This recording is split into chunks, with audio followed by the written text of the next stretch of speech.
Oh, will you sit down? You are driving me nuts. I'm pretty sure you can't drink that here. Oh, who's going to stop me?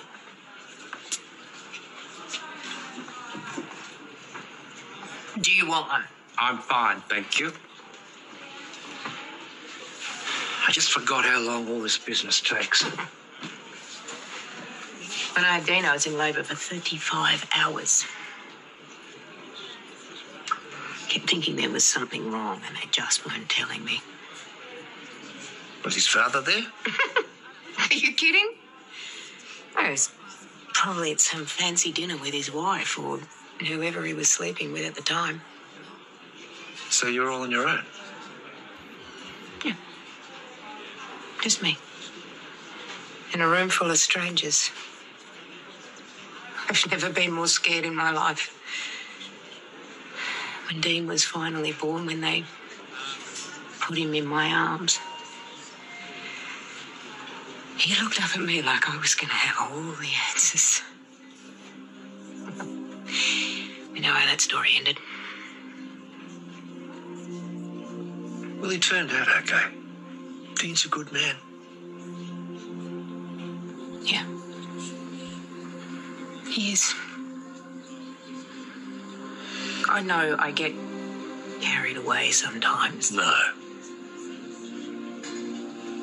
I just want to be there for my baby so that he can be there for his.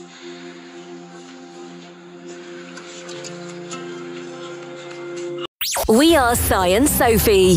This is Coastal News, a home and away podcast, your weekly episode companion podcast for your favourite Aussie soap. Right, are we going to record a podcast or are you just going to bore me to death? Rude. Hello. Oh, hello, are you okay? I'm good, thank you. You? That was one of my favourite lines all week. Yeah, let's end this or are you just going to bore me to death? I was like, Cash? Yeah. I rewound it. Yes, I'm good. Are you? Yeah, I'm good, thank you. Yeah, I'm glad it's Friday, the weekend. Woohoo! Yes, favourite day of the Yeah. week. It is. Favourite day of the week. I've been up to much. No, just work this week, but it's really dragged. I've been busy, but it's also been like, oh, is it only Tuesday? Oh, is it only Wednesday? So it's been one of those. How about you? Yeah, same. Oh, It's coming in peaks and troughs, so I know I've been distracting you on days when I've had not lots to do. no, I've enjoyed that. It's kept me going. Thank you. There was one day I was dear. like, I've been on TikTok all day and I'm supposed to work and yeah. I love that. When I get a random message with a TikTok link from you, I'm like, oh, this is going to be funny. Oh, that's the highlight of my day. And that's how your days are going then. Yeah. All right, we're up to date and got a lot to talk about this week. Yeah. I mean, another week. we- Another busy week. Talk a lot anyway, don't we? But Yeah. really, I mean, as Tex fans, I was going to say low-key fans, but we're really not low-key about it. No, we're not. We're not Um, cool about it. we had a bit of a week this week, so you know, all you need is tummy ache, trip to the hospital, and then a good friend to get you through. And anything you can achieve anything with those three can. things. And the back Anything door you open. want. Do you want your headlines? I do. Yes. The Gromit has finally arrived, Woo! albeit a tad early. Xander decides to put himself first and cools it off with Stacey. And just as Cash thinks the bikey drama is over, one of them wonders just how stupid Cash thinks they really are, bundles him into a van, takes him out to the country to die. I had a hard time summarising that headline. I like the emphasis on die. Oh, And Like- Theo is starting to get a bit spooked. please take the time to like, subscribe, and review Coastal News wherever you source your podcasts and ensure you never miss an episode. So Marley, he's fitting in well. He's starting the surf lessons in at the deep end, if you pardon the pun. And he's taken to it like not a duck to water, what would it be? Surfboard to water? A surfer to the sea. I don't know. Yeah. Diner girls like his manners. You know, he's slotting in well. He's watching the footy with Dean and a six-pack. You know, he's got his feet well over the table here, but Alf's not having it, is he? He wants his papers. You know, he wants his papers. And he wants to look at his back to see if he's got a blood and sand tattoo. Turn around, mate. Let's have a look at your tats. Like, I just love it. Anyone over a certain age, tattoo equals river boy. Yeah, tattoo used to mean criminal, didn't it? Back in the day, like a long time ago. You got a tattoo when you went to prison, like. Yeah. But we're not there now. I mean, it's 2023. Come on, Mr. Stewart. Well, now it's like tattoo equals criminal equals river boy. Yeah. You know, and no one can see past the river boy era. So funny. I was worried. I'm glad the tattoo thing happened, and you know, the whole "are you a river boy" type thing happened, because I was thinking Alf was being a little bit. I thought it was being a total racist, actually. Yes, yeah, that's what I was trying to say. Yeah, I was really worried that we were going down a really not good route. Yeah, I thought. Yeah, he's not usually that bothered about staff coming and going, so suddenly wants to check this person's able to work. I thought that's not right. That. No, it did feel like it was going. I'm glad it didn't. He just thought it was a random crim. And anyway, as it turns out, if you've got someone in the family who can fish, you're now his best mate. Yeah, true. Right, he learns a bit about him, doesn't he? I mean, that's a way for us to learn as well, you know. Yeah. Because we said, didn't we, on last week's pod, that he's obviously got a close family. They've got a bit of a WhatsApp group going on that he keeps referring to, and he feels this pull back to Hinky Dinkyville, wherever it is. I listened to it. It was Manta Ray Point. Oh, there we go. I think that's what he said. I'd never heard of it, so I was like, that's new. Yeah, that is a new one. It's a couple of hours up the coast, so it is away, like you say. It was away. But he feels this pull there all the time, doesn't he? And he's sort of only he wants to stay in Paradise Bay and help out a friend, but he's got this pull, hasn't he? The family on the phone all the time, and we hear a bit more about that now. He's really close with it. Was it his granddad? Was the fisher? Or his dad? His granddad was the one that he was talking to Alf about that goes fishing, because Alf said if your granddad needs someone to go fishing with, give him my number. And I was thinking, hey, how does this work? But he's talking about all of he's got loads of sisters, isn't he? Because he had that conversation with Tane where he said something to Tane like, oh, my sister was not as chilled as Ziggy when she was this far along, you know, talking about the pregnancy. Yeah. And then Marley said to Tane, have you got any sisters? And Tane says no. And then Marley says, something like, oh, you don't know anything about the drama. And I was thinking, if anybody knows about family drama, it's Tane. Yeah. Yeah. He knows about drama. He doesn't need a sister to know about drama. But we keep hearing, you know, Marley's got this big family. He's got sisters. He's got nieces. He's got nephews. Do you think they'll follow him? Do you think they'll all come to the bay at some point? I mean, it gives if not, it gives him characters. It gives scope for that to happen, doesn't it, in the future? Yeah. If he's a long stay, you know, that gives us people can crop up, and it can be like, oh, it's a sister, you know. Yeah, it's odd to mention family, isn't it, this early? Because we're not. When you think about it, we haven't heard anything about Eden, Remy. We've heard a little bit about Kirby. We know Kirby's got a big family because they've mentioned it to do with the. You know, that storyline where we thought she wanted to get married and Theo was freaking out, and we heard a bit about her dad and how she's got a big family and all that sort of stuff, but we don't know anything about Remy's backstory or Eden's backstory. So there's other characters that have come to the bay and we know nothing. But this Marley guy, you know, he's integrating with everybody really quickly, and we're hearing a lot about him, you know, his backstory as well already, which is quite unusual for this. Yeah. isn't Yeah, it? you're right. We're normally drip fed it, aren't we? Yeah. But that's because there's normally a secret, and there's they've got Yeah, to keep an true. air of Yeah, something, mystery. mystery a bit. Yeah. Yeah. And on the face of it, this guy just seems pretty. As you see what you Normal. get. Yeah. Yeah. You get what you see. Sorry. Yeah.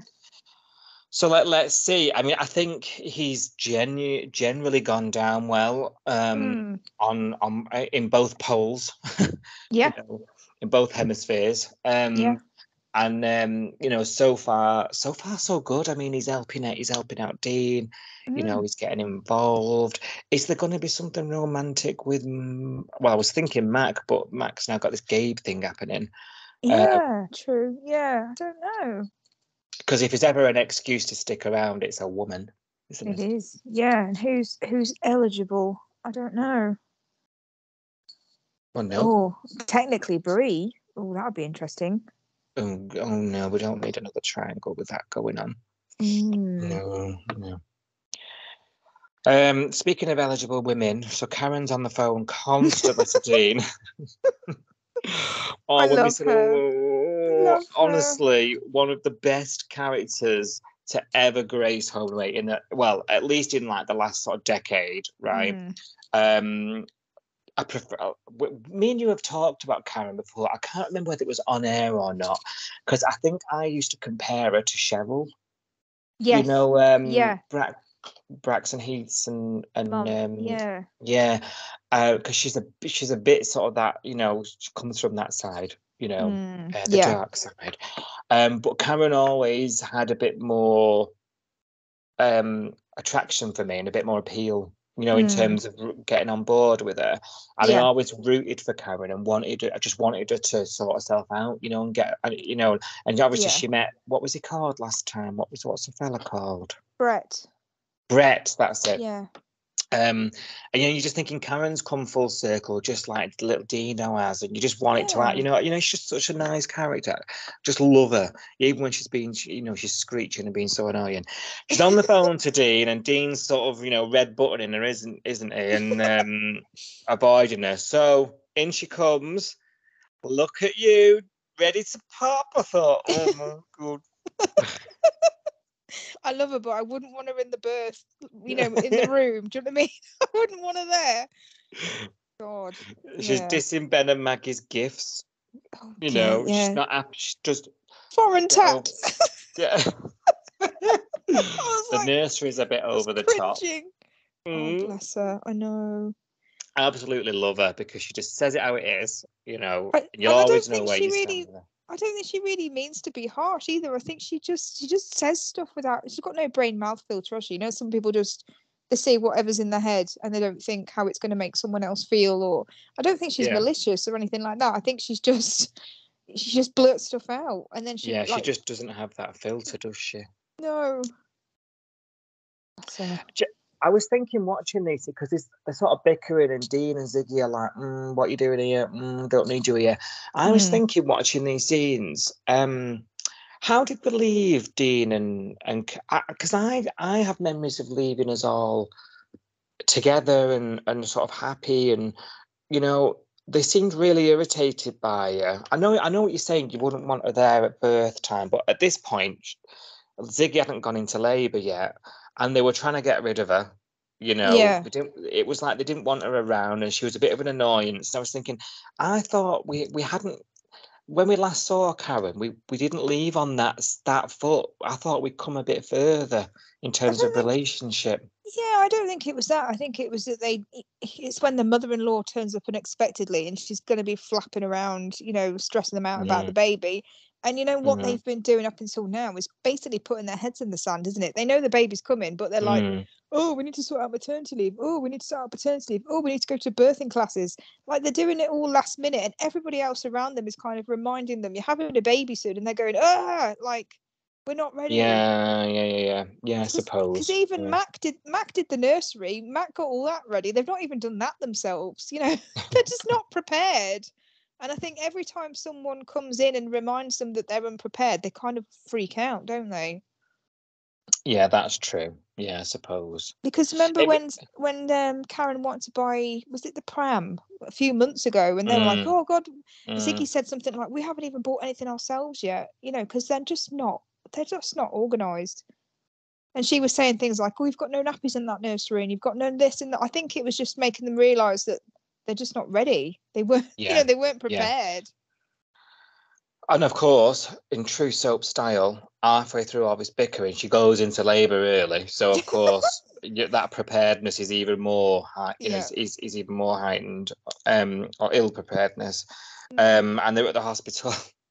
Karen's taken a a cool box full of beers. Oh God. And That made me laugh. When I just saw a crack a beer open in the waiting room, I was like, "Oh my God!" I texted you, didn't I? I was like, "There's a really funny photo," because I'd seen a picture of it the week before of her sitting there with a beer with John. And I sent you a message and I said, "There's a really funny photo of Karen, but I'm not sending you because it's a spoiler." And that's what I meant by that. right, makes sense. Makes sense. Yeah. Oh, though, when John, Dean speaks to John and John comes to the hospital to babysit her, keep her out of the Yeah. way. Yeah. Oh, I just melted watching No. this bit, and she's like, and she talks about when she was in labour with Dean Mm. and John, and John, that's her, she's a good mum. That was her moment, Yeah. wasn't it? Where, Yeah. and John reminds her of that, Yeah. despite everything, what you've been through over the years, look how your son's turned out. And I thought, what a gorgeous scene. It was really What a nice. lovely Yeah. thing to say to her. But she's still got those insecurities, doesn't she, about everything that she Yeah. went through and Dean's upbringing and, the fact that his dad didn't want anything to do with them. She's still carrying all of that guilt, isn't she, really, about things that she didn't do and Yeah. things that she wasn't there for or whatever. And yeah, that was nice of John just to say, yeah, but you've done a good job, actually, because look at Dean. He's turned out okay, hasn't he? So yeah, it was nice. I think Karen yeah. needed to hear that, didn't she? I was about to say that she definitely needed it in that moment as well. Yeah. Because it's one of those pivotal. She's becoming a grandma, and she's probably looking at this thinking, "This is a do-over for me." Yeah.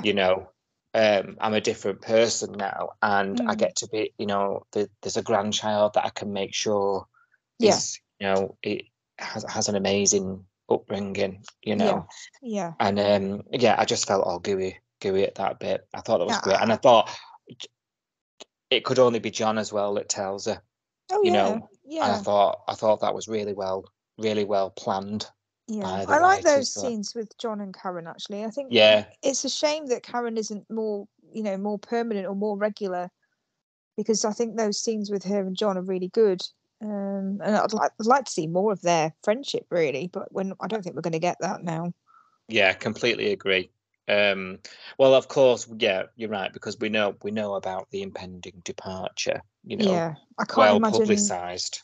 I can't imagine why she would need to stick around. If they're not going to be here. So no, yeah, it's a shame, really. It is, yeah.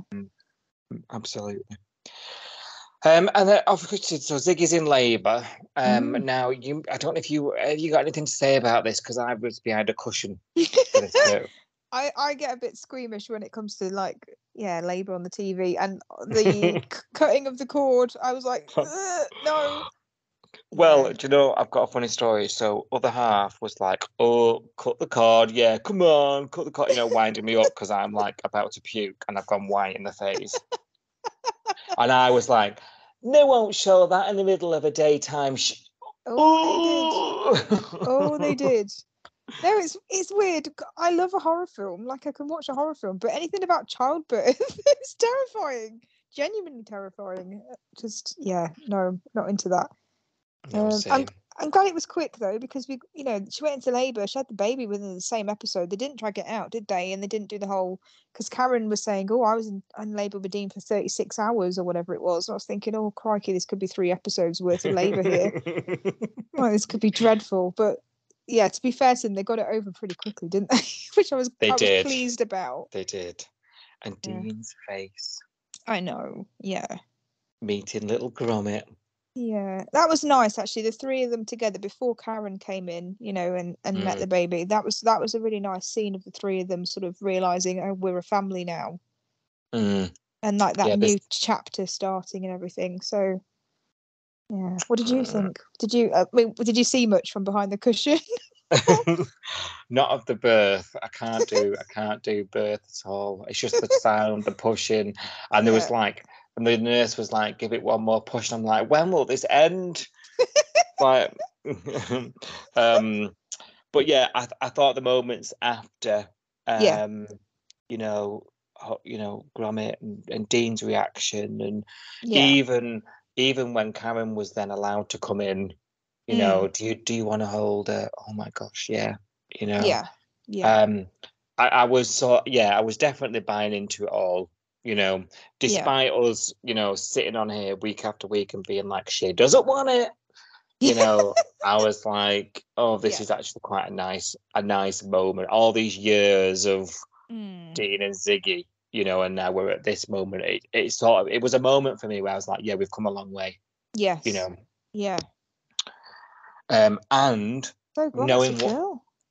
Gromit's a girl, yeah, Gromita. Knowing what we know as well,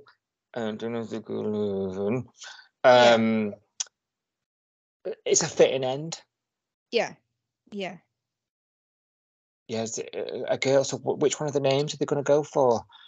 I can't remember. We had Bex, which was one of Dean's exes, so I think that got vetoed by Ziggy, didn't it? And then I think it Zoe Estoni or Zoe? Zoe. Yeah, that's not bad, is it? That's quite a nice name. Zoe Estoni. Zoe and Ziggy. Is that a bit barf? I don't know. I don't know. I can't think. We'll find out soon. We haven't seen the baby name anywhere, have we? I know I haven't. They haven't mentioned it. I haven't seen anything on the spoilers. So... No. So I'm sure we'll get a name soon, hopefully. In fact, I didn't know it was a girl until they said on the episode, so I obviously hadn't seen a spoiler for that either. Yeah, so we're in the dark on this one. Yeah. New chapters, new beginnings, also happening over for Gabe and Mac. It's the morning after the night before. And Gabe's all like, what does this mean? And Mac's a bit like, doesn't mean anything. Yeah. Do you want a coffee? I quite liked this. I'm a massive Mac fan anyway. I love the sass. I love the sort of, sometimes she lets herself down because she pretends she's this big independent woman, but I think she panders to men a bit too much to be that kind of woman. Yeah. That's a bit of a flaw for her, I think. But other than that, I do really enjoy her. I think she's a really strong person, quite a resilient woman. So I thought she was power playing a bit here. I thought she's woken up the day after and she thought, oh damn it, I caved last night, and it was dead good, and I let my guard down a bit. So this morning it's going right back up, and I'm going to retake control of the narrative, and be like, it doesn't mean anything actually. Like I went a bit mad last night, kind of thing. What did you think? I might have been reading between the lines quite a lot, but I thought she's power playing it. She's taking control again of.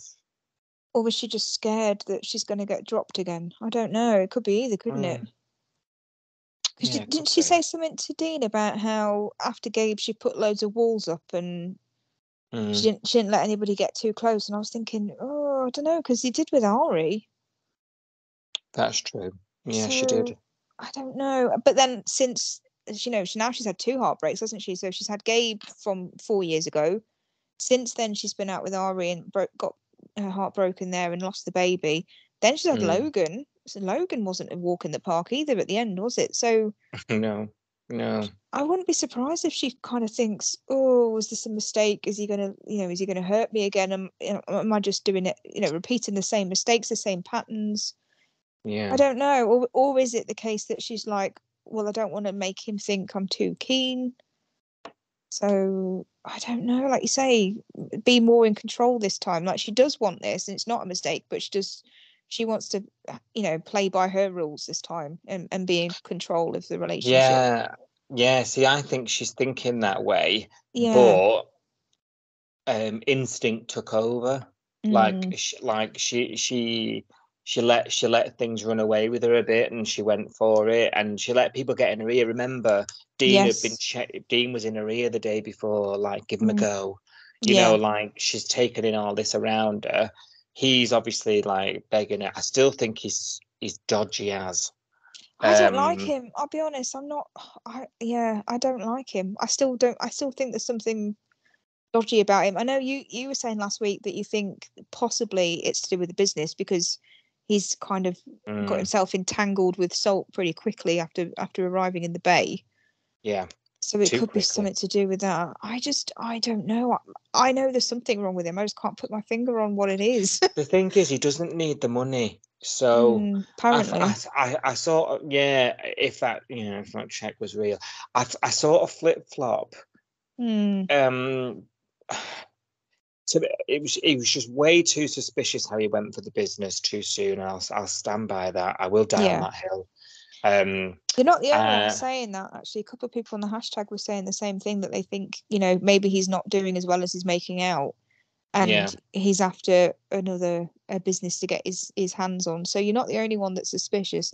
I just genuinely get a bad vibe from him, and I can't say why. I just don't like him.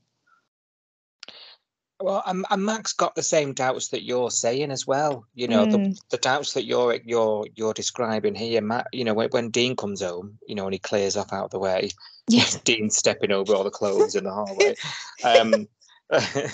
She says to him, like, "What am I doing? Like, what if he hasn't changed? Am I being stupid?" So she's what you're saying, isn't it? Like, I can't trust myself. Yeah. I'm not, she wants to move on and sort of give him a go, but she can't let herself because she's been hurt. You know what I mean? So you're probably more on the money. Didn't they kind of have that conversation? Wasn't it in the surf club a bit later on when I can't remember how the conversation started, and then he said something like, "Oh, have you not forgiven me yet?" And she's like, "Well, it's not as straightforward as just forgiving you for what you did." It was in Salt, wasn't it? Afterwards, because they sort of agree, don't they, to sort of take it slow as a result. But I mean, if the prize is a lot of dollar, and I don't know, and I was even thinking, is he still working with the dad? Oh God, I hope not. That'd be awful. Do you know what I mean? Rule nothing out at this stage, like. Yeah, or does he just need another 50k? So he'll go out with her again until Rick finds out, and then Rick offers him some money, and he buggers off again. I don't know. I just don't like him. I can't say why. It's completely unfounded. Part of me thinks Rick sent him. Oh no! Imagine that. Yeah. Oh God. So, I hope not. I know. I'm just really worried for her because she seems to be sort of warming to chilling out about him, and it's when you let your guard down, and chill a bit, that they strike these pesky blokes. These wrong uns checking for tattoos. Get Alf round. Scooby-Doo. Would have got away with it if it wasn't these pesky blokes. Meddling kids. Yeah. I tell you who's not got away with stuff now, though. Explicit content warning. Literally, that's what we're about to talk about as well. Stacey, this. Oh, yeah. That can't. Honestly, right, when this kicked off early in the week, tell me what your thoughts were. Because I thought, oh, Xander, when he was like, "Oh, I don't hate you," I thought, please, no. He was way chilled about this, more chilled than I was expecting him to be. Because, when I was saying last week, I can't believe how quickly he believed Rose, because I honestly was waiting for a meltdown. Rose would say to him, "Oh, she's cheating on you. I caught her in the car."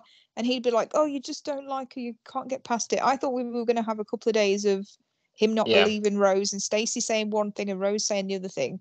And that didn't happen. Like, he kind of went, "Oh, okay." And you said last week, he's been expecting it. He's never trusted her. He checked her phone not that long ago. He's been asking her questions. What are you doing this weekend? And then getting suspicious, when when she said, I'm busy. And then Rose is like, oh, really? What's she up to? You know, and then he's kind of got suspicious about what she's doing. So I'm agreeing with you now. Like, yeah, he has seen this coming. He hasn't expected this to be completely smooth sailing. I think that's why he's been suffocating her, because he's been trying to overcompensate. He's been worried that she's going to go off with someone else. So he's been trying to spend all his time with her and stop her from going off with someone else. Yeah. And obviously that's not worked. So I don't know. Maybe that's why, because he has seen it coming. Maybe that's why he's not kicked off. Because I honestly was expecting, you know, because we've seen him have meltdowns. Can we say that? I don't know what the word is, but over smaller things, haven't we? Yeah. He's an emotional, sensitive fella, isn't he? Yeah. And with this, he's been quite matter of fact. Yeah. And it takes you by surprise, because you're expecting him to react, aren't you? You know, in an emotional response. Yeah, I felt like you say what I said last week. He knew deep down that this day would come. He probably thought it might have a little bit longer. And I think you're right. You've been saying for several weeks that he is basically wanting to spend every waking moment with her, so she can't possibly have an opportunity to do it. Yeah. And the one evening that he lets her free without surveillance, she does it, you know. So I think he probably feels a little bit verified in that moment and validated that his insecurities were not based on nothing. Like they were valid things to feel. And you know, I think he's probably he was just expecting it. Is what I'm trying to say. Yeah, I think I see that now, because I really thought, you know, we've seen him have quite an emotional outburst, haven't we, when he's lost a patient he barely knows. And I was thinking, oh God, if he's like that over something like that, he's going to go mad about this. But he didn't. No, I didn't like the way he sort of gave her an olive branch, though. And she's there giving it all the, we're good together. And I've messed up. I will prove to you that I can do this. And I'm like, well, now my cup of tea, like, yeah, give me a choke. Sipping my tea from my Coastal News mug, like, yeah, said no one ever. And I know, and she's all over him. She's like, let's go to bed, you know, thinking she can just brush it off and move on, like it's nothing, like the sex was nothing, you know. And I'm glad, and I thought the first time I've got behind him on anything really, when he kicked her out and said leave, you know. But he sort of said to her, you know, I'm not entirely closed off to it. Not in so many words, but he sort of left her feeling like there was a chance. And I thought, in that moment, I thought, why have you done that? This is not going anywhere. And I think you know it, fella. You know, why don't you just tell her to get out of your life now? Like, why drag it out? Thankfully, the next morning, he does it, doesn't he? And in his own Xander way, goes out. Neek even went over with a beard, didn't he? And I actually really like that scene with them two. I thought that's because Neek's he's not really done a lot, has he, since Bella left, really? I don't think he's had, and he had Ryder, didn't he? And he had Bella, he had his little friend group, and he hasn't really had a friend group since everybody left. No, he did the whole, oi, stay between the flags. That's all he's done. You're right. He's just been working, basically, hasn't he? That was quite nice, like to see him do something else, not in his house, not in his uniform, hanging out with a different character, and being genuinely, you know, caring and considerate was a nice thing to see as well for Nico. More importantly, yeah, you're right. Caring and considerate's a really good descriptive words for him there, because he shares his cheating experience. Yes, yeah. Doesn't he, with him? And talks about what it was like to move through it. And I think that makes Xander realise that's not something he's going to be able to do. Yeah. So I think he was a really good friend for Xander in that moment. And it makes Xander meet on the beach. And you know what? This is how infrequent these scenes happen now. And they used to be the bread and butter of Home and Away. You know those walking and talk scenes on the beach where the camera isn't fixed and it's just like wobbling because like some poor bloke's walking backwards with it. Yeah. Or lady. It was one of those scenes, wasn't it? They meet on the beach and they walk and talk, and he ends the relationship, and they're just walking on the beach. And I know this sounds really, I mean, we're mad fans, but for me, I felt really sort of old Home and Away in that moment. Did you even notice that scene was like that? Did you notice that? Yeah, and you know what made me think was, you know, when the outside of the diner's all being refurbed, I reckon that could have been a pier scene as well. Oh, it's one of those lovely pier scenes where we have breakups or... You're right. Everyone ends a relationship on the pier. Yeah, you're right. I just thought we used to get these scenes all the time on the beach, walking towards the camera, and like the camera's going backwards. You know, like, you know, because like nowadays, like it's obviously the way it's shot, it's just amazing. It's just beautiful. Like no other soap comes close. I've said this loads of times. Yeah. But you never used to really get those sort of that scenery.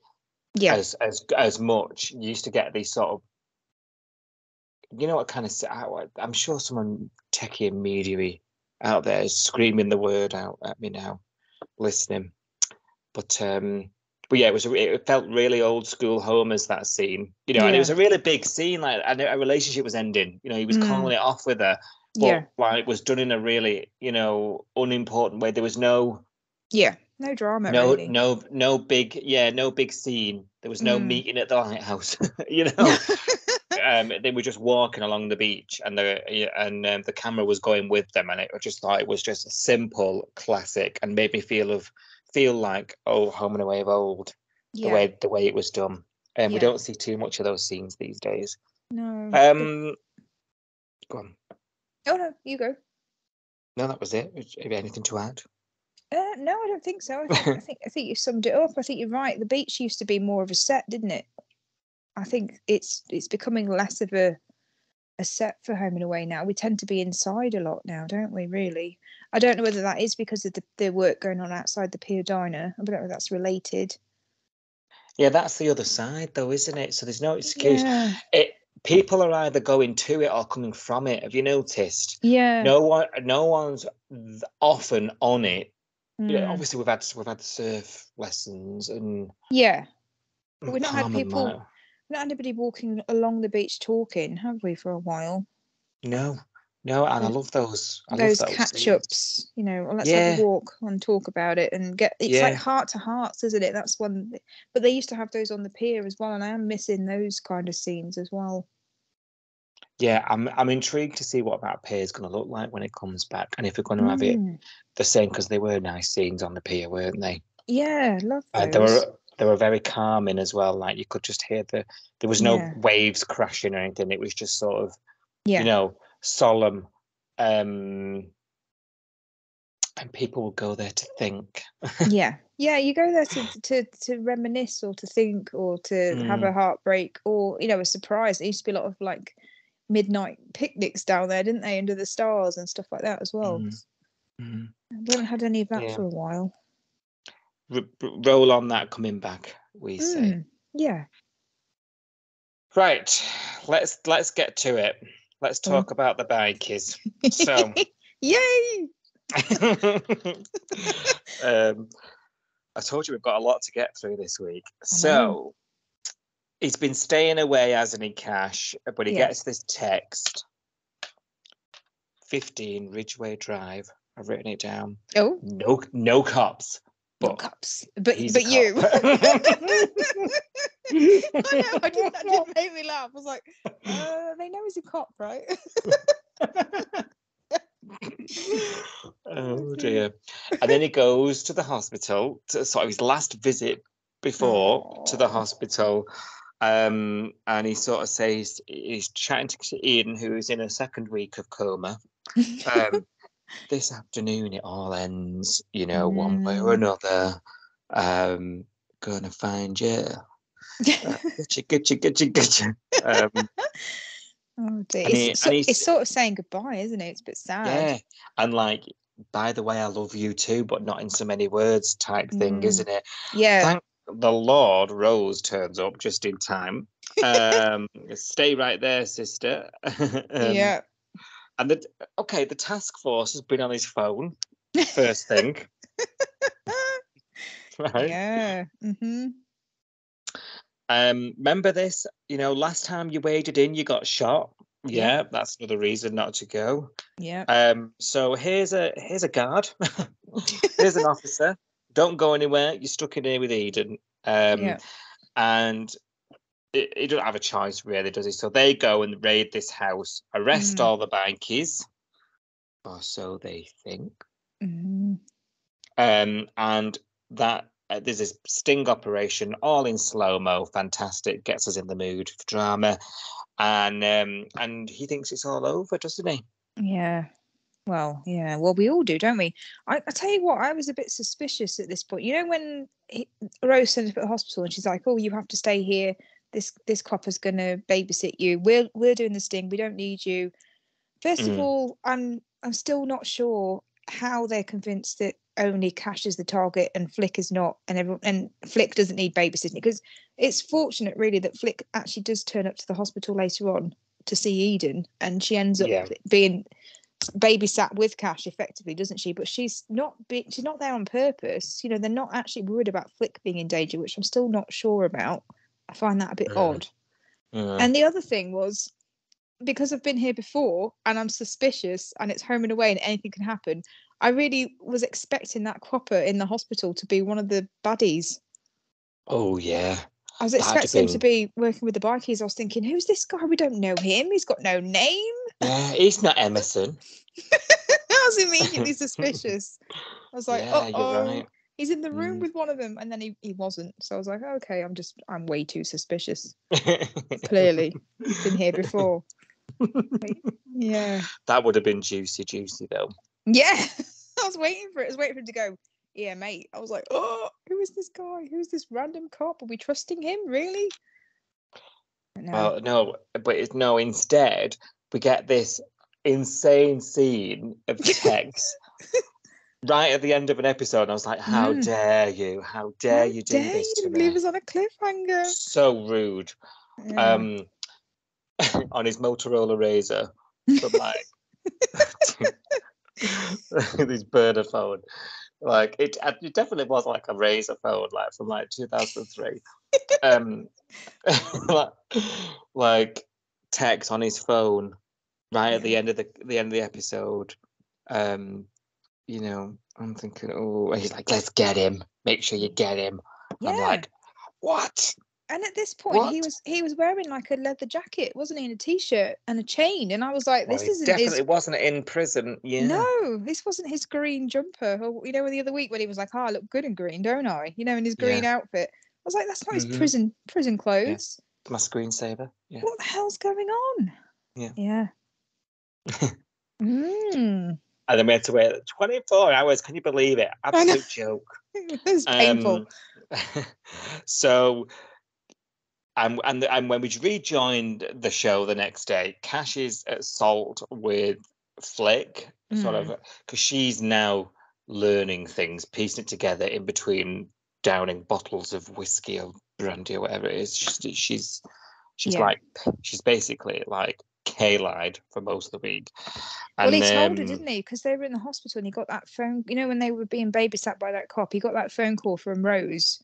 Yeah. And she was like, "We got them, it's over." And then he started to spill, didn't he? After that, he was like, "Right, the brakes were cut. It's nothing to do with you. It was the bikies. They're after me."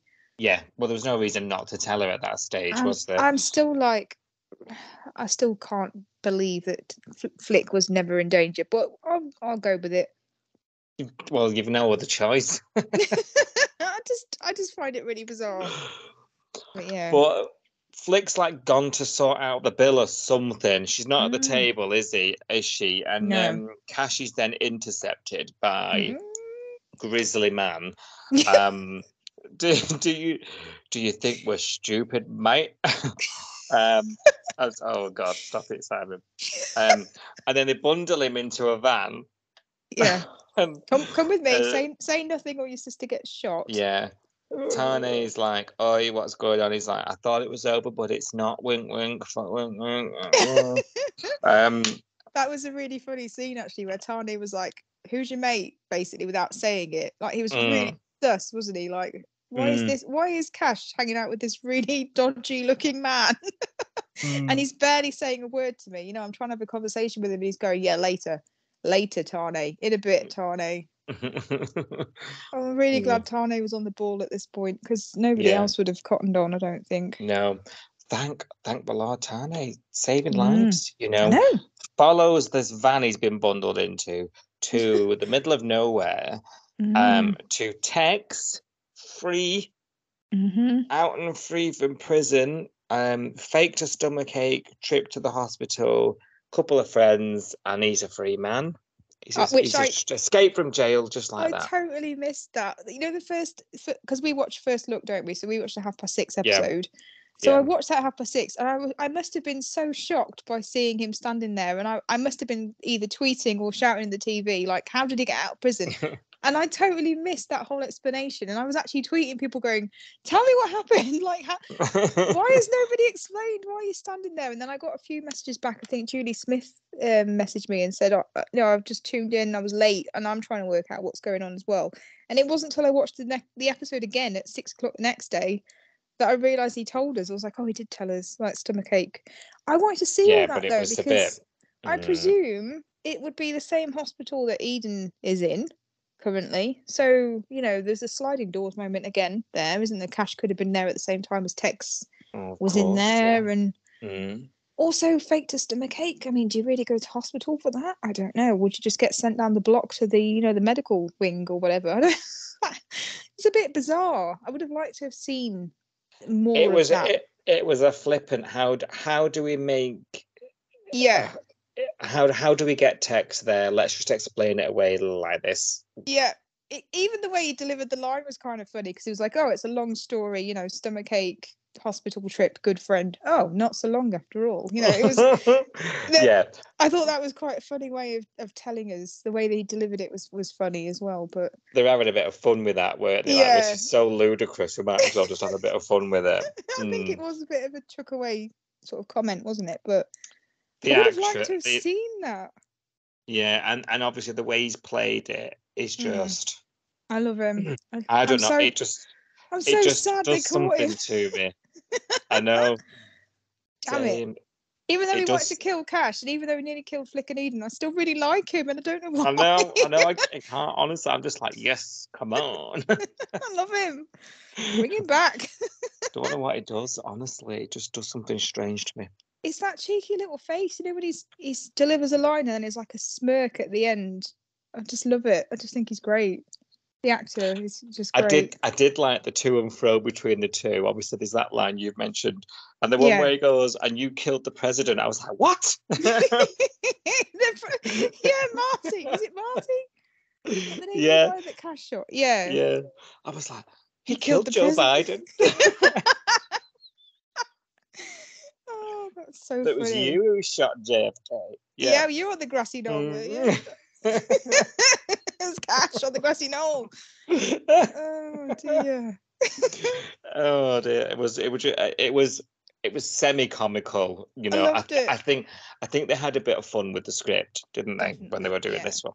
Yeah. And you know, all this is happening. Tane's in the bush looking on, like he's about to get shot in the head. And then I jumped out of my skin because Eden woke up. Oh, I know. I nearly dropped my phone. Honestly, I jumped. I was staring at the screen. I had my phone in my hand because I was tweeting, and I was staring at the screen because I was like, "Oh my god, is he really going to kill him?" Like, oh! And then we just heard this, and like this jump scare of Eden, and I honestly nearly dropped my phone because I about wet myself. And a few other people said that, you know, I wasn't expecting a jump scene in Home and Away at 6:30. No, honestly, out my skin. I thought, blimey. Yeah. Yeah, it's very True dramatic. to it all. Yeah. And just as he's about to get shot in the head, you know, are you just going to kill me or bore me to death? Get on with it type conversation. Honestly, classic lines, whoever wrote this episode. And Tane springs into Hong Kong Fooey mode and defeats them. Yeah, he's I mean, he's Jackie Chan 3.0 or whatever. He's just amazing, isn't he? Like, just sprung into action. I think he took 4 people down on his own, and then I think Cash knocked the gun out of Tex's hand while he was distracted, and then ran after him, didn't he? But Tane took down like most of the gang on it by himself. Yeah. It's brilliant. I love. And then when it afterwards he goes, "Are you all right?" And he goes, "Oh, I feel it in the morning, but I'm all good." Yeah. I know. And then I think Cash said something like, "Thanks for saving my life." And then Tane said, "Yeah, you do the same for me." And I was thinking, would he? Yeah, I'd like to see him try. I don't think Cash would have been able to do that like Tane did. Tane was like, no, you know, Cash, Mr. Marvel. Exactly, and Cash would be like, "Oh, it's classified." Yeah. Yeah. No. Yeah. A lot of praise on the hashtag for Tane's moves actually as well. A lot of people saying that, you know, he did look like an action hero. I think someone said he looked like he made Iron Man look like a poor, you know, Avenger or something on the hashtag. I was like, yeah, he looks like he should be in a Marvel film or something, doesn't he? It's coming. I tell you, it's coming. Yeah. Hollywood's watching. It's a beckoning. I don't want him to leave the show though. So I want obviously Ethan Brown to do well and go far and all that stuff. But I don't want him to leave Home and Away. I'm torn. Yeah, same. But then when you look at people like Thor, what's his name? Forgotten his name. Chris Hemsworth. Yeah. And his career and how well he's done. You know, it'd be great if Ethan went on to that kind of level as well. So. Yeah, but I'll have to be that person. Oh, he was on Home and Away. Did you know he was on Home and Away? Oh, did you know when he was on Home and Away? I thought it was shit. You didn't like him, did you? You didn't like Chris Hemsworth on Home and Away. I loved him. I thought Kim was great. No, I thought it was boring. Yeah. Oh, I thought he was great. Him and Rachel. I thought he was about to fall asleep at any time. Yeah, the whole him and Rachel thing was yeah. Oh, I enjoyed it. And then him and was it Kit? Kit and the baby, yeah. God, my memory. God, I've just turned some cogs that haven't been turned in a while. Oh, dear. Well, there was a few episodes over Christmas during our 35th anniversary celebration. That's true. Yeah. Oh. So what were you making of the Bikey storyline? What did you think of the whole ending and him getting carted off to prison? Yeah, very exciting. I'm glad Tex was brought back because swoon. And that was it really. I could have lived without it. It was quite exciting end to it all. Yeah. I do believe this is the end now. And because of course I think the story is now going to kick on past that, and it's going to kick on to Cash realizing he's been a plonker, and you only live once, and and the whole Eden thing. Yeah. But yeah, I didn't think it was. I'm not sitting here thinking how amazing was that. I thought it was exciting. Yeah. And I'm glad it's over now though. I'm ready to go on to something else. Yeah. Yeah. Next time Tex gets a stomachache, no one's going to believe him, are they? Yeah. It's going to be in this cell dying. Yeah, whatever, mate. Yeah. Stay there. Take some paracetamol. Yeah. You'll be fine. Yeah. I enjoyed it. Like you say, it was nice to see Tex again, because obviously when he went to prison, I thought that was it, really. I didn't think there was going to be much more, but we've had a lot more, even though he's been inside for a lot of it. It was nice to see him, nice to get this conclusion, hopefully. Is this the end, though? Have they got all the bikies now? Because he seems to have a lot of people on this side of the prison fence, doesn't he? The person that was the brakes. I think if they do it again now, I just think it's going to be silly. And they're not going to have the audience on side. Yeah. If they just keep dragging them out every few weeks. Yeah. So I think this feels a bit final now, and Tex has been taken down. Cash even went through all his charges. Not only have I got you for that, I've now got you for escaping prison and all. Attempted murder. Yeah. So I think that was like, we're never going to see Tex again now. Yeah. That's a shame, but never mind. We'll get over it. A real big shame. He'll be cast as something else. Yeah. Anyway, I've taped those episodes, so we've got them forever. There was a really obviously awkward moment. We'll briefly talk about it because obviously Cash then goes back to the hospital, speaks to Eden, and we were right, she's got the old amnesia, post-coma amnesia. Then she's woken up. She's got the most annoying amnesia ever, though. She's got selective amnesia because she remembers. She hasn't forgotten like the last month before the accident. She remembers the day of the accident. She remembers the wedding. She remembers getting ready for the wedding. She remembers all of that sort of stuff. She just literally has deleted Cash from her mind. Yeah, I think she does remember exactly everything. I think she's saying it. I think she's getting out of it. I think she's thinking. Mind you, I think it's a chance to say no. Don't know anything. Don't know what we talked about. She looked genuinely freaked out when he was saying his feelings for her, though. Like, you're right. I love you, and blah, blah, blah. And she was like, what? No. She's a muso. She's in the theatrics. Oh, no. I don't know. Because Brie, I think, was it Cash? Yeah, because Bree's had a couple of conversations, hasn't she, with Remy and Cash about what's wrong with Eden and whether she'll get her memories back and stuff. But I think it was the one that Cash had with Bree, and she said to him, when you got shot, you had was it trauma-induced memory loss or something she called it? And he said, "Oh, do you think it's that?" So we're back to PTSD again, type theme. But but now it's trauma memory loss. So something traumatic has happened. She's lost her memory, but she hasn't lost. This is the thing that I'm finding a bit difficult. She hasn't lost her entire memory. No, I would have been more comfortable if she'd woken up and she couldn't remember anything from the last 6 months, and they had to fill her memories in and say, "You're in a band. You came to live in Summer Bay. You live in a house. You've been doing gigs at Salt." Fill all those gaps in. The fact that she can remember everything apart from Cash, I'm just like, oh, for God's sake, really? Yeah, eye roll. Yeah. Yeah. What did you think? Yeah, well, I because of that, the exact reason you just said, that she can remember everything else, I was just thinking, oh, she's making it up. Okay. So I don't know what to think, to be honest. I know I'm not, because last week you and I were like, oh, amnesia, she's got it, like me and you were like that, and when I actually saw it play out, I thought, oh, this is bollocks. I would have been fine with it being normal amnesia that I understand. Your memories have all gone, but not your memories of one person. That's just really weird. Yeah, it needed to be very Marilyn. It needed to be like, where's Donald? Yes, yeah. Like, it needed to be like that, didn't it? Yeah. And not, oh, did I say I loved you? You're lying. Yeah. I just thought, oh God, I'm not in the mood for this. You're obviously going to end up together. Does she remember the hen night? So if she's forgotten that she's in love with Cash and she's even forgotten that she's slept with Cash, because Remy says to her, doesn't he, what do you remember of Cash? Do you remember you two being together? She goes, oh, that was years ago. So she's forgotten that recently they slept together. Not just that she had the feelings for him, but she's forgotten that they even slept together recently.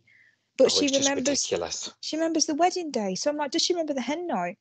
Does she remember falling on her face in the club because she got so drunk because Cash was there? Does she remember any of that? And then telling him that she loved him.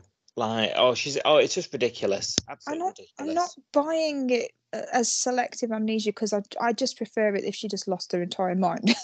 Because I find that easier to believe.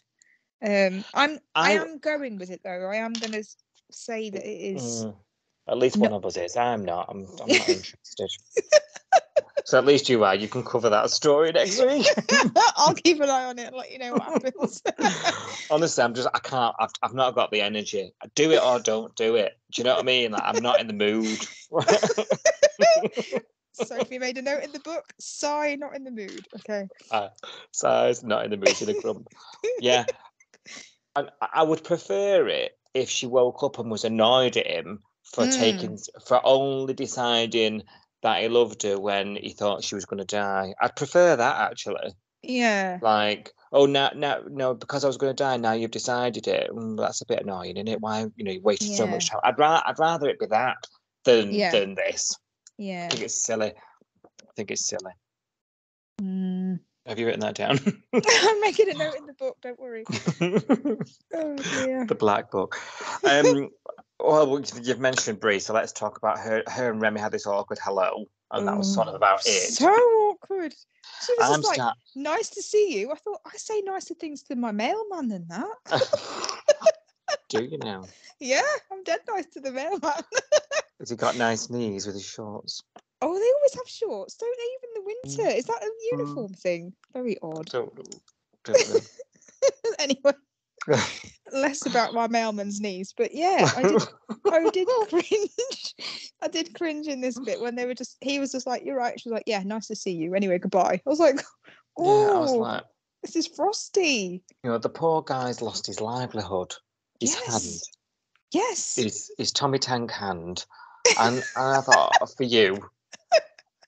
She's honestly right. She's taking a turn now, but I'm in the mood on this episode now.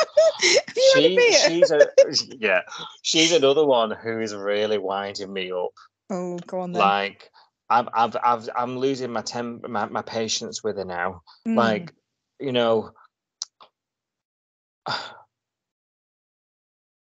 what I was about to say was probably going to be insensitive, so I'm going to refrain. I get she's been through. Stop laughing. She's been through something dreadful. I'm not going to take that away from her, right? Yeah. She's only had one person through it though, and she's pushing him away. Yeah. And now he's obviously he's got nothing else to think about, because she's shut him out. He's now turned his attention to his hand, and he's trying to play, and he's in agony clearly. Yeah, he shouldn't even be picking that guitar up, should he? He should be resting that hand. It's still in a brace, for God's sake. Why is he trying to play guitar a week after he's had his hand smashed with a hammer? That made me cross. Yeah. Put that bloody guitar down. Rest your hand. But what else? I think we're supposed to be thinking, when he's going through something, he would turn to that, wouldn't he? Music would get you through. Yes. Yeah. So it's his therapy, isn't it? Yeah. Yeah, and that he can't even do that. And he's got this whole Brie stuff going on, like what is his outlook? He doesn't have, everything's been taken away from it, and I do feel for him, and I think she's treating him crap. Yeah, like I'm sorry, I know what's happened and what you've been through. I mean, murderer, but like, she's not thinking about the impact on him either. No, she's being quite selfish, really, in that respect. And she's not thinking. I know she went through that. It was really traumatic, and it was horrible. And nobody should go through that.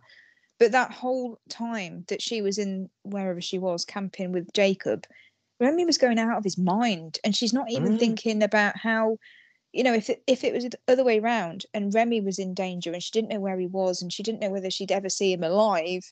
And she's got all these things going through her head, she'd go, she's not got any empathy for how he must have been feeling while she disappeared. No. So, yeah, you're right. It's difficult to feel sorry for her when, he's going through stuff as well and she can't see it. At least she can throw herself into work. I mean, he's got sweet FA going on. Yeah, that's true. Yeah. I really and up until this point, he hadn't got Eden either, had he? No, because Eden wasn't awake yet, so he'd got nobody really, had he? Spot on, and he's in audible pain. I mean, he's the pain. He's in agony, isn't he? I'm thinking, oh my God. There's money issues. They're talking about that. He feels guilt. Because Kirby's had to take this job at the diner that she doesn't like. And he's at breaking point. He is. I'm concerned about what's going to happen to him. Yeah. I thought it was a larkin. Yeah, it's taken a bit of a turn tonight, hasn't it, on Friday's 5-star first look, because he's obviously ignoring something is not, his hand isn't healing properly. He's pushed it too far by trying to play guitar, I think, too early. Yeah. He should have been resting that hand, not trying to force it to play guitar. It's obviously swollen up. It's causing him loads of pain. He's taken these painkillers. He's taken them with beer, which is not a good idea either. And he's taken a turn for the worst insult, hasn't he? And he's refusing to go to hospital, which is he refusing to go to hospital because Bree's going to be there? Bree's there, yeah. Yeah. Because on the trailer, she got Kirby goes to the hospital, doesn't she? And she tries to speak to her. So it's looking like Bree's getting the wake-up call she needs. Yeah. And not before long, if you ask me. I think she's downright disgusting this week. I really do. I feel very strongly about it. I can tell. He's I off. tell you what was good though, in that awkward scene that we talked about where Bree and Remy had that kind of, oh, hi, you're right, yeah, you're right, and then left it. Just before she ran away from Remy screaming, he did ask her, what's going on with the court case? Do you need me to be a witness? Do you need me to do anything? Because I was thinking all week, why have we not heard anything? She's killed someone. Why is she's back at work already? Nothing's being done about this. A man has died. Why is there no investigation into this, really, apart from one interview with Rose? But she just said, oh, no, I haven't heard anything. That's it. I haven't heard anything. I was like, oh, okay. No, but it was addressed, meaning we haven't forgotten about it. Yeah. It's just like we've got loads of bike stuff going on, so we'll come back to that later. Yeah. Yeah, you're right. I forgot all about that. That's how throwaway this conversation was. But it's actually quite important. We can't just let her walk around free. She killed a bloke. There's got to be an investigation, even if they decide it was an accident or it was in self-defense, or she's not going to get any repercussions from it. That's fine, but they still need to investigate this death. I mean, it's not like natural causes. The guy's been donked on the head and killed. Yeah, absolutely. I completely agree. We need that. I think we need that as an audience for closure on that storyline as well. I think she'll probably just go to court one day and it'll happen off screen because it's. Yeah, probably. We don't see court ever, do we? We just hear about it afterwards. We've seen it. That's it. We only saw it with the Braxton era, didn't we? Yeah. Really? And when we had Morag, she'd do a bit with people. Yeah, she'd help people out a bit. But I miss her. Yeah. Oh, I do. That's so sad. Tapping of the fingers on the desk. Yeah. Constable, I need a word. Yeah. Theo's fan. We'll know all about this, and our Dawning fans are constantly. Oh yeah, I'm always getting. We'll know all about this. Donuts. Anybody out there that wants to send donuts, I'm all for that. Yeah. We'll set up a PO box. It's absolutely fine. I prefer custard filled. Oh, I like jam. Custard. Jam, please. Jam for you, custard for me. It's escalating, isn't it? Now the next gear up, things that aren't just turning up at the garage; they're turning up at the house. Justin's rattled by it, and rightly so. Oh yeah, it's freaky. It is a bit odd, isn't it? He gets some advice from Rose, doesn't he? When he and Kirby go round to Rose's for tea. Okay, where did that come from? Rose and Kirby friendships really, kick I up a quite notch, like it. Yeah, I do quite like that, and it's sort of an unlikely thing, isn't it? That's happened. Yeah, I like it. I think it works, and I'm glad that we've been saying for ages Kirby needed a friend or needed something to do, and now she's got a job and a friend. So we're getting there. Yeah, she's starting to branch out a bit. All it needed was the band to collapse. Literally, like one's in a collapse in a coma and the other's like hands out. To force her character to do something else in the bay with other people. And the way the Diana's girls have sort of rallied round her has been great. Take all the massacre you can carry, Kirby. Yeah. I can understand her feeling proud, though. That would be me. Yeah. I think that would be me. I don't like people helping me out. I don't know how to deal with it. I'd rather struggle. you know, I really got that about her in You don't like tonight's episode. you don't like feeling like you're indebted to people when, you know, when someone does something for you, even if they're just doing it out of the kindness of their heart, you feel like I owe them something now, don't you? And Yeah. it's that kind of feeling. Yeah, and I'm always a bit like, why? Well, do they think I'm skint or something? Or do you know, like, yeah. I know that sounds silly, but No, people, it's that is a perfectly reasonable. natural response. Yeah. So I can understand why she's feeling a bit like that, because she she's the fixer of the group. You know, she's got the job and she's going to fix it. The rent's covered. I'm fixing it. You know, and then they're offering her charity as she sees it. Yeah. You know, I can see why she'd struggle with that, because she's the fixer-upper, you know, Yeah. not the receiver of such help. Yeah. But while she's obviously going getting dinner because Rose has burnt it, he's taken it upon himself, hasn't he, Theo, to sort of run it through Rose, and Rose basically says you need to stop replying. Yes, you know, which we could have told away. him 2 weeks ago. Yeah. And it carries on, and then she says block. So he's blocked it. Now, I don't think this is your average Stan account that is just then going to calm down and go away. No. If this person can't message, can't phone him, can't see him, knows where he lives and works, surely before long we're going to have a nutcase in the bay. I think we are, because it's a fixation, isn't it? Because was he talking to Nico on the beach? I think, he was saying, "Oh, she's asking me all these questions like, what's my favorite? What's my favorite dinner or something? I can't remember. What's my favorite food or something?" And then I missed it because I looked down. So I was going to ask you if you'd spotted it. On his phone, it looked like there was a picture of him on the beach, and then a message from the stalker saying, "Did you have a good time on the beach?" And I couldn't work out whether she took the photo or whether she was replying to maybe a story he'd put on Instagram of a photo of him on the beach. I don't know whether you did you clock that? I missed it. No, I didn't. No, sorry. Yeah, I'm gonna have to go and watch it again, I think. So I was like, I can't work out whether she's been on the beach and take a photo of him, which is obviously really creepy, or whether she's replying to a picture that he's put up of him on the beach, and she's going, "Oh, did you have a nice day on the beach?" Oh no, I completely overlooked that. Because one of those is creepier than the other, isn't it? Let's face it. Yeah. Oh God, yeah, absolutely. So I might have to go back and watch that because I missed it. But no, I think I was just at that point, just like couldn't hear anything past donuts, because I was like, "Yeah, right. Your favorite dinner is donuts." Yeah, right. yeah. I eat donuts. I always look like that, six pack and muscles. Yeah, can't help it. One jam donut, and then there's like boom, 6 pack. Yeah, pull the other one, Krispy Kreme. Tell you. I wish. I'm like the Pillsbury Doughboy. Never mind. Yeah. Oh dear.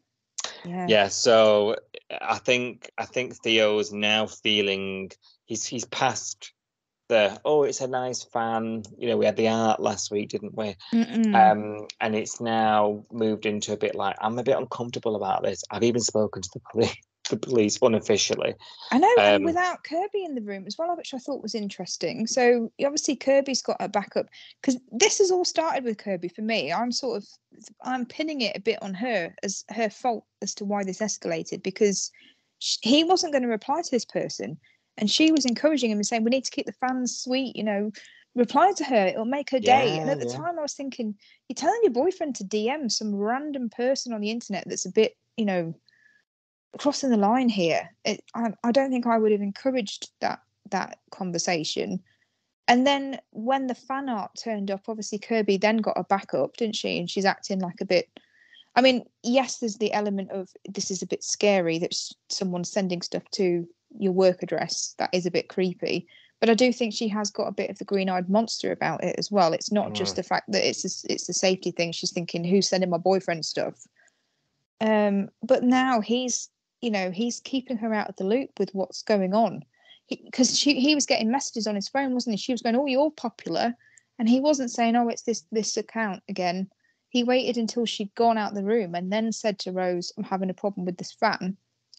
So now he's purposefully cutting her out of this loop, which I thought was interesting. Yeah. Well, I just sort of dismissed it as doesn't want the lecture. Yeah, could be that. Yeah. But you're right. She did instigate it all, really. She egged it on, didn't she? So you're right. It only escalated after he started messaging her back, and that's Mm. he wasn't going to do that until Kirby told him to. So I was like, oh. And like, is it Justin who says we're assuming it's a girl? Like, yeah, it could be anybody, couldn't it? That's the thing. Yeah. It could be some creepy old man. It could be a And I young think 13-year-old girl. It could be anybody. that's the lesson we're supposed to be taking from this, right? Isn't Yeah. it? You know, like what you're doing online, anyone could be anybody, yada yada yada. And you know, and me and you said it could go down the route of he could end up in a sticky legal situation if it's an underage person. Yeah, it could be classed as grooming, or you know, some kind of child. I don't know. It could be really dark. This story. And I mean, whoever it is, they're acting like he's like Michael Jackson or something. I hope it's Ryder. Getting him back. God, like getting him back for being buried alive. That would kill me. That would. Well, he would know where he lives and works. Exactly. I don't think it will be that, but that would absolutely kill me if it was. Oh, that would be glorious.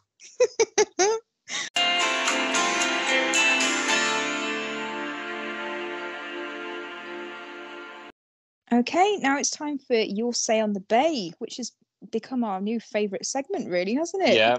Ooh, yeah. Obsessed with this segment now. So this is where we discuss your opinions on all the latest drama going on in Summer Bay. So if you want to get involved in this, you can tweet us on the hashtag, the Home and Away hashtag on Twitter, and send us your thoughts. We're also on Instagram as well. So we're on Instagram and Twitter, Coastal News Pod. And we also have an email address, which is coastalnewspod@gmail.com.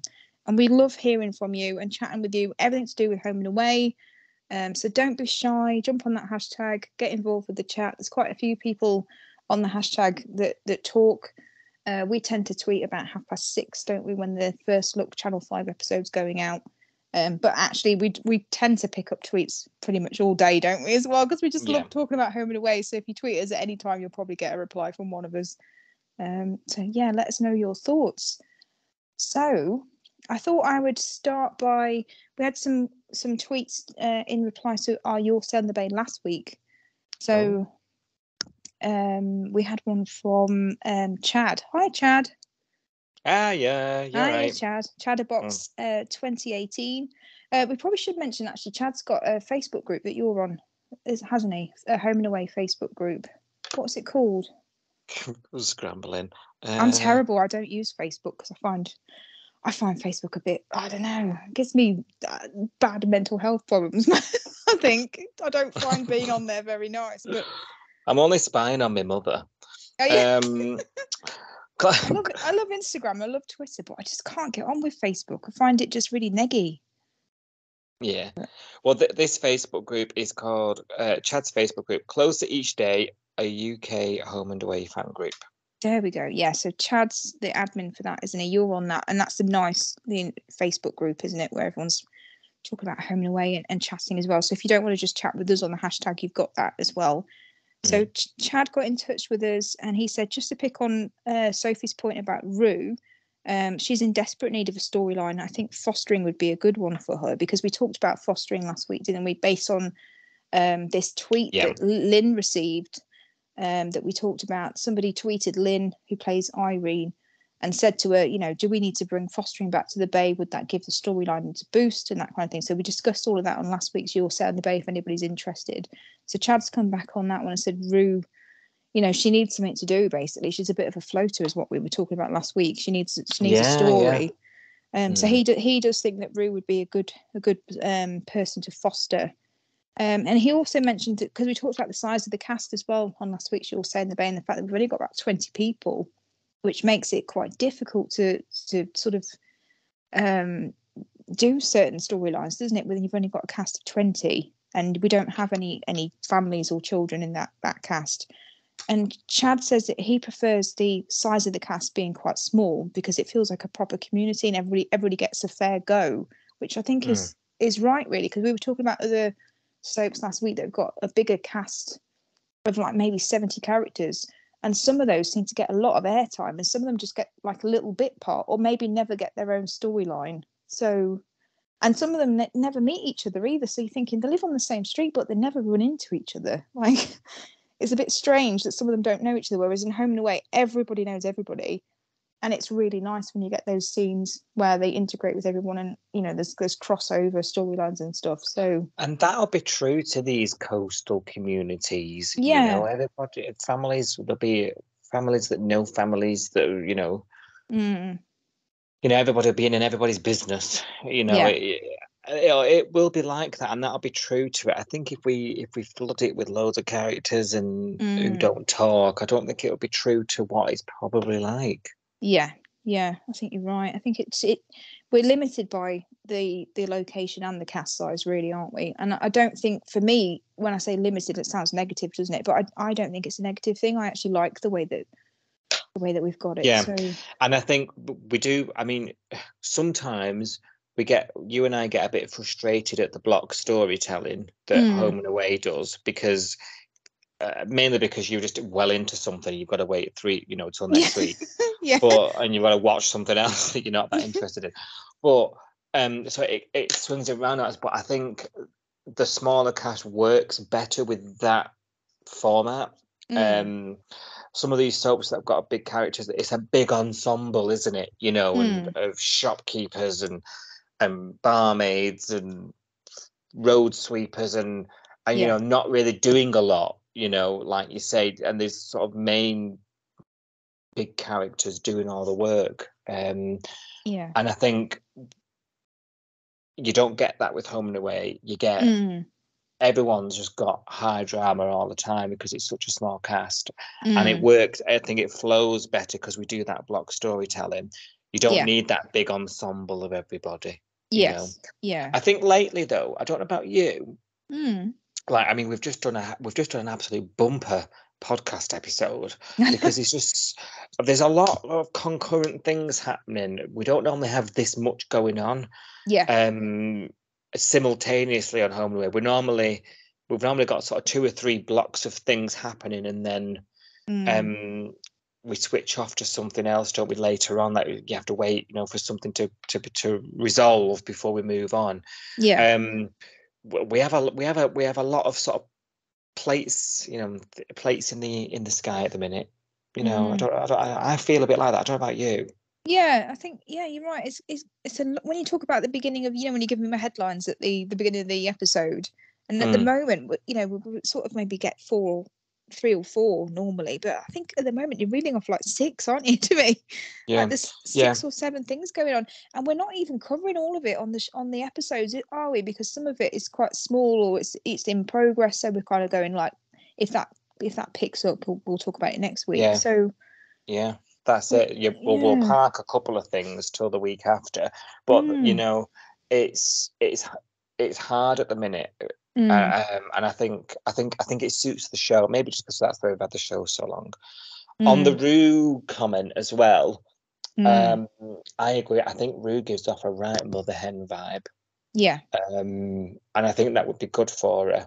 Yeah. I think outside of the tutoring stuff, yes. I think that would be a really good way to go. I think I actually replied to that tweet. You did, saying, yeah. Yes, I would like her to see. I need her to meet her daughter, right?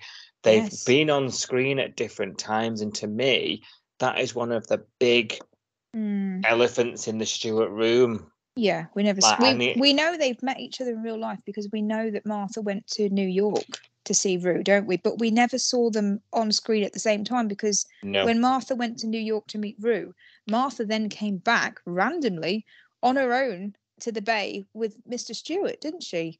Yeah. Without Rue. Rue stayed in New York, and then obviously Martha's since left, which we'll talk about in a minute because someone else has tweeted us about that. So Martha's since left, and now Rue's back in the Bay. So we've never had them both in the Bay at the same time. We've had them both in New York, but we've never seen them together. So yeah. And I need that. I think I need that as a sort of 30 plus year watching this show. But we did get a reply to that, which made me remember what Martha, where Martha is, because I was like, oh yeah, Martha, bring her back. But Christine, Castle Lover 206, she reminded us, she said, I don't want her to find Martha because Martha's on the run. Well, this is true. Yeah. Because the last time we saw Martha, she was leaving the bay. She was actually on her way to police custody, wasn't she, with Hugo? Hugo, yeah. And then it was Angelo. Do you remember Angelo that used to be the copper of the bay? He pulled the car to one side, let them out. Did he get them to bash him on the head or something? He got them to do something, so it looked like they'd ambushed him, and then he let them drive off in the cop car because they were up on charges for. Remember this storyline blew my mind. It was people smuggling, people trafficking. Because I remember just being like, "Oh my god, this is huge!" Like for Home and Away. This blew my mind. That whole people trafficking story, and just like even now, I'm like, did that really happen? That was mad. Hello as well. Like you say, oh, do you remember Angelo? Like he came back last year as a detective after all that. True. Yeah. That he got up to. So I know. Yeah. So you're right. Yeah, she is for the past like 15 years. Rue doesn't ever mention it. I don't know. We need some sort of reconciliation. She needs to get in touch with her dear Ma. So another topic that we were discussing this week on Twitter was ages of the cast as well, which is something that comes up quite a lot on the hashtag generally, especially when Lyric were introduced to the Bay. There was a lot of queries about how old Lyric were. So I tweeted something this week on the Coastal News pod account, and I said, you know, as a joke, you know, can you believe getting to Kirby's age and not having had a job before? And someone tweeted me back and said, how old is Kirby supposed to be? And I thought, oh, yeah, you're right, actually, because I'm not entirely sure. I think Theo was meant to be early 20s, isn't he? Because Theo used to hang around with Ryder and Bella. Bella and Ryder were 21-ish, weren't they? So I'd always assumed that Theo was around 21, 22 kind of mark. But Kirby does look like she could possibly be older than that. Like, but it's never been discussed that she's like older than Theo. They never discuss ages, do they, on Home and Away, unless somebody has, you know, a significant birthday. But I don't even think we've had one of those for a long time. No, and I think it's just something it's glossed over, really, isn't it? Yeah, because generally the actors are older than what they're playing, aren't they? Yeah, especially of that younger crowd. Ryder's 21st, I do remember, because we had that, you know, when Theo put him in the boot of the car and he, you know, he had that meltdown. Don't remind me. Kidnapped. Yeah. I know it wasn't very nice, really. Actually, I didn't like Theo back then, and I didn't like that move. I didn't really think that was cool. So that's the last sort of birthday with a number that I remember. So this conversation went on anyway, but Tori, Books in the Bay, tweeted us, and she said Juliet, who plays Bree, said that she thinks Bree's about 28, 29. Which seems about right, doesn't it? Because she's been to medical school. That's quite a long time. Yeah, and then obviously she's an experienced doctor as well. She's not like she's not straight out of medical school, is she? So 28, 29, that sounds about right for Bree. Flick, we think, is 25, 26. Okay. And Ziggy was about 25. McIntyre 31, which kind of fits as well, doesn't it? I think. Yeah, I can see that. Yeah, I can see that. Yeah. Xander 25 and Rose 27. So we know that Rose is the older sister, so that makes sense, doesn't it? So that means Xander and Ziggy are about the same age. And then Tori says, yeah, I think Theo is early 20s, so I've always assumed that Kirby is as well. So Tori's actually interviewed some of the cast members before, and she says it's her favourite question to ask the cast members when she does a Q&A with them.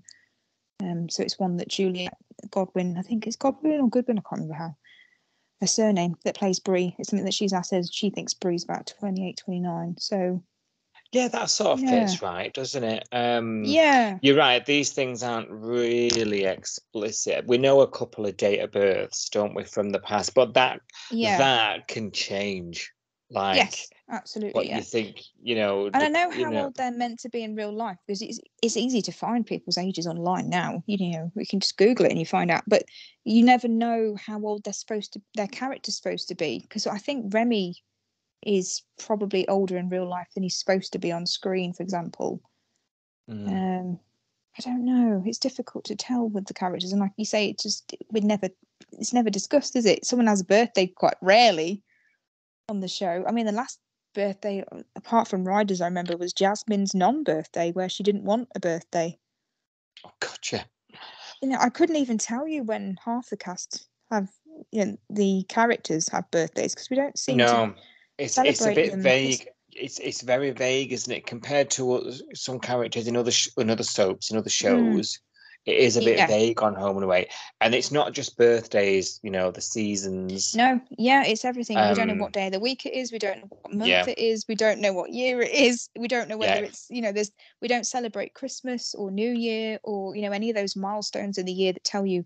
And we've discussed this before, haven't we? It's because the show is shown in so many different countries and at different paces as well. We're 6 weeks behind Australia. So if they had a Christmas episode, we'd be seeing that in February. That wouldn't make any sense. And there's other countries that are even further behind than we are, and so it wouldn't make sense to have those things in it. And I think it, for me, in my experience with the show and my relationship with the show, it helps with the escapism. Like it does, it's in its own bubble somewhere, and it's I sit and watch it and I'm taken to that place where none of that stuff exists. Yes. And that's the reason I watch it, Well, one of text people. No, I was kidding. It's one of the reasons. One of the list. It's a good reason. I think that escape, it's the USP of Home and Away, isn't it? You escape to the bay. Time doesn't matter there. Birthdays and seasons. All of that stuff you don't have to worry about. You never have to worry about buying a birthday present or a Christmas present. And nobody's got any money problems. Obviously, even obviously Matt, the band have.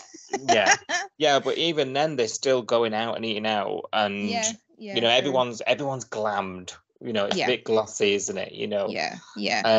There's no grit really. It's not like EastEnders where it's like everyone's brassic and can't afford to put the heating on, and that feels a bit more depressing then, doesn't it? And it feels a bit more like and real a bit life. more real. And it's escapism for me. I don't want to watch a soap that reminds me that I need to top my meter reader up, or you know what I mean. So, and obviously, have you tried buying a latte in East London? No wonder the skin. I know. Yeah, and then none of them got a sometimes washing machine either. I know. It's so funny. Everyone goes to the laundrette to do the laundry. No wonder the skin. Like a tenner every time. I know, it's dear, isn't it? Yeah, mad. Dear.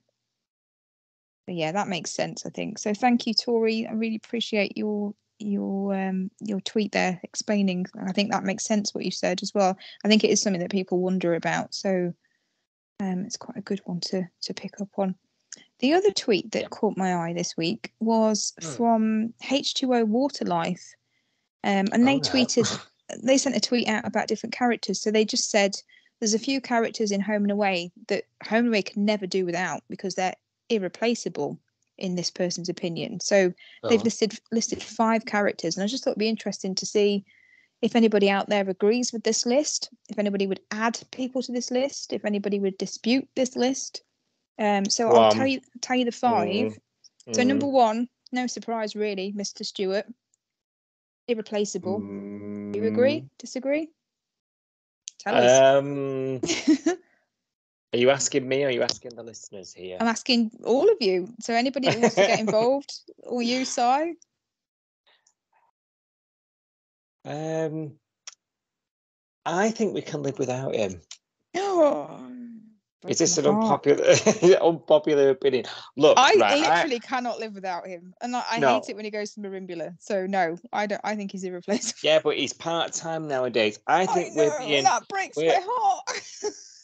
We're being slowly ebbed into coping with the show without him.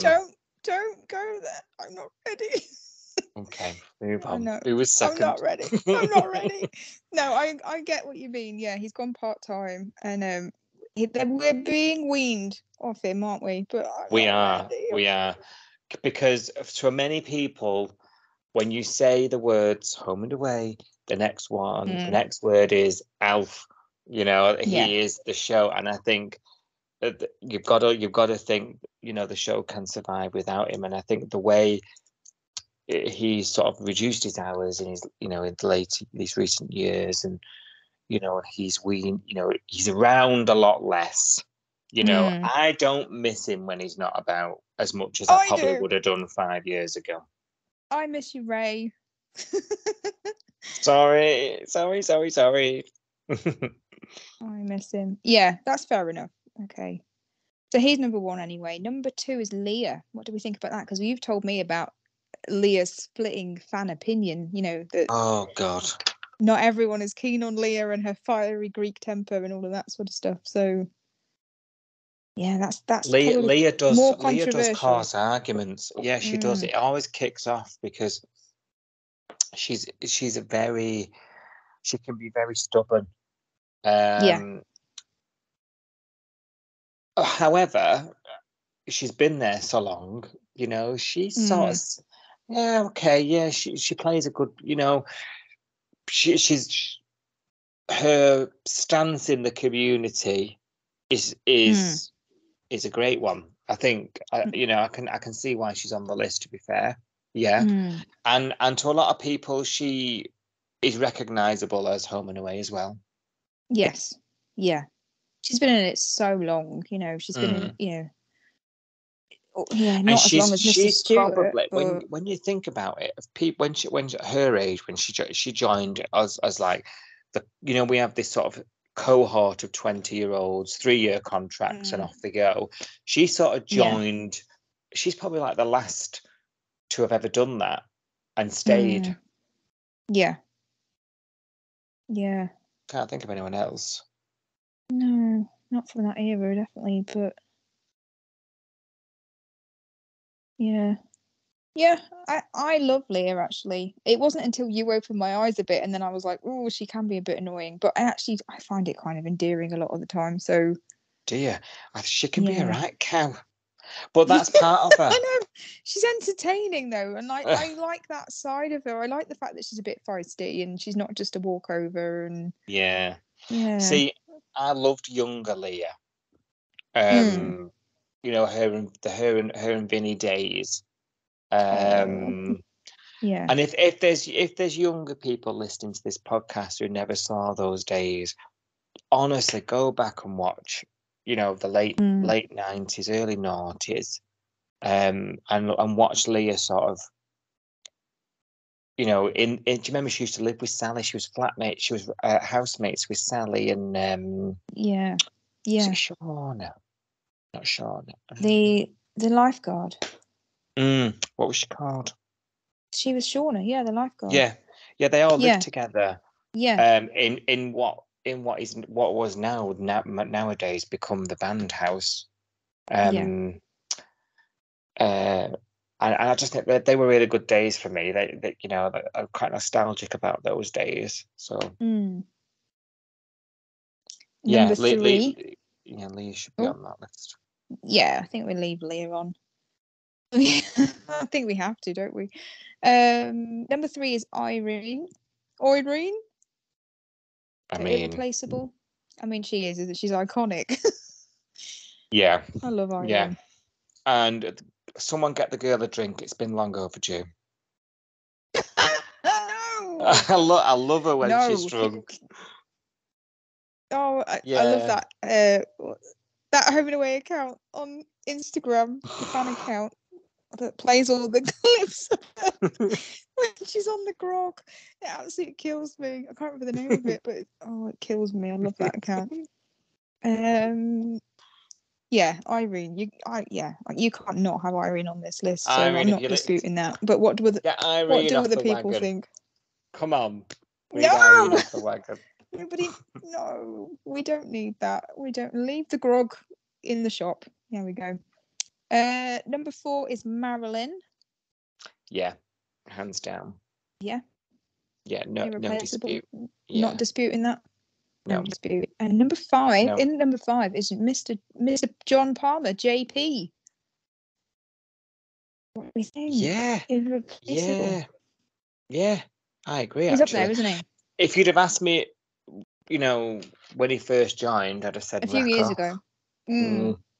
Yeah, I think he's become very important now. And I think we need it because Alf isn't as important now. I'm not saying he's the new Alf, but he's somebody very, very different to Alf, very different characters. Yeah. But I think personality-wise, they're very different.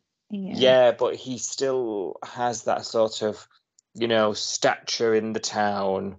Yeah. And he brings something to the show that Colleen used to.